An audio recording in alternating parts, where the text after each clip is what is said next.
বাংলাদেশের সবচেয়ে বড় শিল্প প্রতিষ্ঠান বললে ভুল হয়তো হবে না।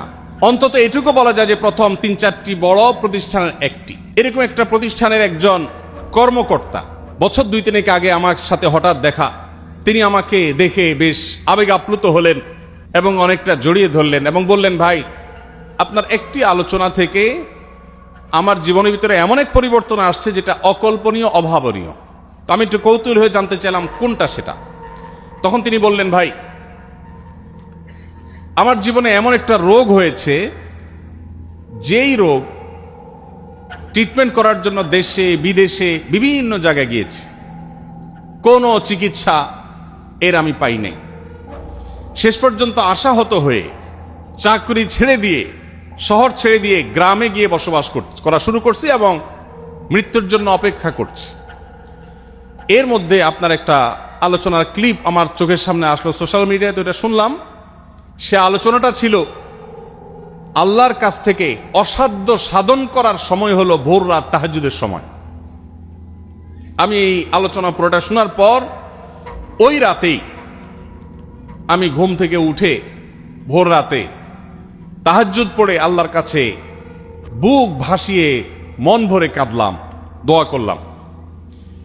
ওই ভাই বললেন যে আমি এত দোয়া করলাম, দোয়া করতে করতে দীর্ঘ সময় আমি পরিতৃপ্ত হলাম, আমার দোয়া শেষ হয়ে গেল। এরপর দোয়া করে শেষ করার পর ফজর নামাজের সময় হয়ে গেছে। আমার ফিল হলো, অনুভব হলো যে আমার শরীরে আর কোনো রোগবালাই এখন মনে হয় নাই। এবং তিনি গত 2 দিন আগেও তার সাথে আমি দেখা করলাম ঢাকায়, গতকালকে দেখা করলাম, 2 দিন আগে না, মাত্র 1 দিন আগে দেখা করলাম। তিনি এখন সুস্থ সবল হয়ে আবার তার চাকরিতে ফিরে গিয়ে স্বপদে সমহিমায় আছেন। তিনি এক সহকর্মীকে ডেকে আমার সামনে বলছেন, এই তোমরা বলো তো, আমি আগে শারীরিকভাবে বেশি ফিট ছিলাম নাকি এখন বেশি ফিট? তখন তার সহকর্মী আমার সামনে বলছে, স্যার, আপনি আগে অনেক বেশি রাগারাগি করতেন, আপনি হট মেজাজি ছিলেন, অনেক বেশি অসুস্থ হয়ে যেতেন কিছু হলেই, কিন্তু এখন আপনি সে আগের সময়ের তুলনায় অনেক বেশি সুস্থ এবং ফিট। তিনি বললেন, ভাই, ভোর রাতের দোয়ার প্রভাব এত বেশি, তাহাজ্জুদের সময়ের দোয়া এত গুরুত্বপূর্ণ যে এই এক দোয়া আমার জীবনকে আমূল পরিবর্তন করে দিয়েছে। এই জন্য ভাইরা, রমজান মাসে বিশেষ করে যখন তাহাজ্জুদের সময় সাহরি খেতে যখন উঠবেন, সাহরি খাওয়ার পর 10টা মিনিট সময় হাতে রাখেন, বা সাহরি খাওয়ার আগে 10টা মিনিট একটু আগে উঠেন, উঠে ওযু করে 2 রাকাত 4 রাকাত নামাজ পড়ে, বা নামাজ পড়ার সময় না থাকলে অন্তত কেবলামুখী হয়ে 2টা হাত তুলে আল্লাহর কাছে একটু চান।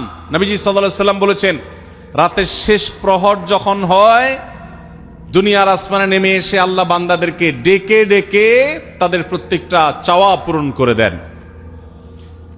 এই জন্য ভাইরা, রমজান মাসে সাহরির সময় দোয়া কবুল হয়।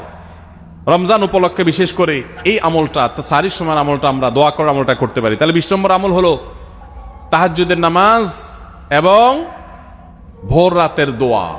এটা অন্য সময় করা যায়, কিন্তু রমজানের সুযোগটা বেশি আসে, সেজন্য এটাকে রমজানের স্পেশাল আমল হিসেবে আমরা উল্লেখ করলাম। আল্লাহ আমাদেরকে সবাইকে তৌফিক দান করুন।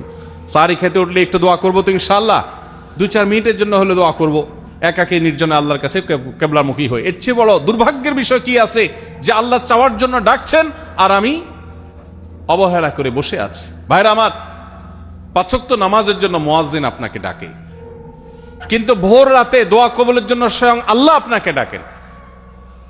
অতএব সাহরি খেতে উঠলে ভোর রাতে সাহরির সময় একটু দোয়া করবো তো ইনশাআল্লাহ।